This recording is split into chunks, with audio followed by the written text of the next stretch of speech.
গদ্দার বলেছেন, আপনি আমাদের সাথে বেঈমানি করেছেন। আমার প্রতি যদি তাদের কোনো অভিমান থাকে তাহলে তারা 100 বার আমাকে বলতে পারে। আইনটা আলাদা হচ্ছে, আমরা আলাদা হচ্ছে।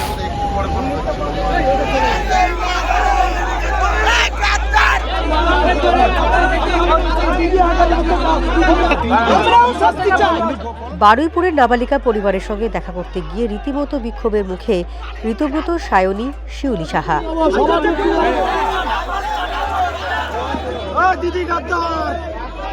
আপনি আমাদের সাথে বেঈমানি করেছেন, গদ্দার বলেছেন।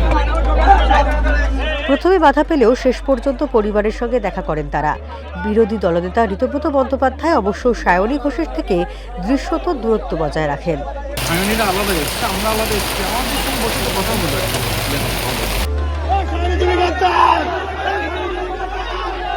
বিক্ষোভের মুখে পড়েও মেজাজ হারাননি তৃণমূল ছেড়ে সদ্য এনসিপিআইতে যোগ দেওয়া সাংসদ সায়নী ঘোষ। আমার প্রতি যদি তাদের কোনো অভিমান থাকে তাহলে তারা 100 বার আমাকে বলতে পারে।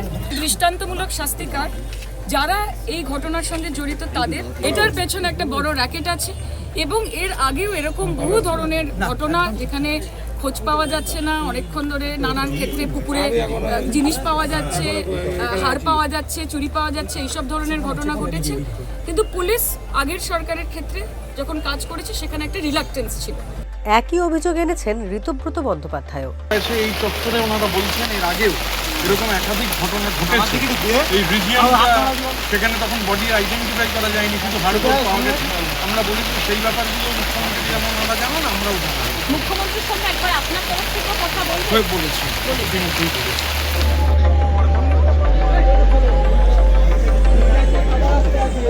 ঋতব্রতদের আগেই নাবালিকার পরিবারের সঙ্গে দেখা করেন পুরমন্ত্রী অগ্নিমিত্রা পাল, সঙ্গে ছিলেন লকেট চট্টোপাধ্যায়।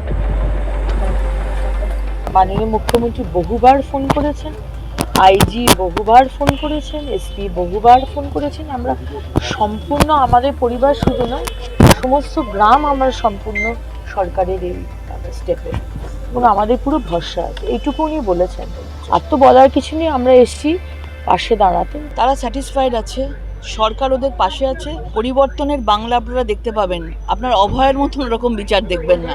এই বাচ্চা মেয়েটি বিচার পাবে। আগামী দিনে কোনো লোক যেন বাচ্চা মেয়ে বলুন, মহিলা বলুন, চোখ তুলে দেখতে না পারে এরম মানে নোংরাভাবে, এইভাবে, সেটা সরকার ব্যবস্থা করবে। কতটা আস্থা রেখেছে? পুরোপুরি আস্থা আছে। নওসাদ সিদ্দিকীও এদিন বারুইপুরে মৃতার পরিবারের সঙ্গে দেখা করেন। একটাও না দোষী ছাড় পায়, যারা প্রকৃত দোষী খুঁজে বার করা হোক। স্কুলগুলো, শিক্ষা প্রতিষ্ঠানগুলোতে একটু সরকার নজর দিক, ওখানে যাতে এই ছেলেগুলোর মেন্টালি কাউন্সিলিং করা দরকার। ছেলে মেয়েগুলোর হাতে পেন ধরা দরকার, তার পরিবর্তে ছুরি ধরছে কেন? এদিন বারুইপুরে ঘটনাস্থল পরিদর্শন করেন রাজ্যের ডিজি সিদ্ধনাথ গুপ্ত। তিনি জানিয়েছেন, পুলিশের তরফে কোনো গাফিলতি আছে কিনা খতিয়ে দেখা হবে। ইনভেস্টিগেশন ক্ষেত্রে আরও বেশি বলছি না, এটা যেহেতু ইনভেস্টিগেশন চলছে, খুব সেন্সিটিভ কেস আছে। যদি পুলিশের ভূমিকা উপর প্রশ্ন আছে যে দেরিতে রেসপন্স হয়েছে কিংবা কী হয়েছে, পুরো ইনকোয়ারি করে যা ব্যবস্থা আছে, যেটা আমরা কমপ্লিট ব্যবস্থা নেব। নির্যাতিতার পরিবারের সঙ্গে দেখা করে কথা বলেন মুখ্যমন্ত্রী শুভেন্দু অধিকারী। বারুইপুরের ঘটনায় দোষীদের সর্বোচ্চ শাস্তি নিশ্চিত করার আশ্বাস দিয়েছেন তিনি। আমি ডিজিপিকে 72 ঘন্টা টাইম দিয়েছি।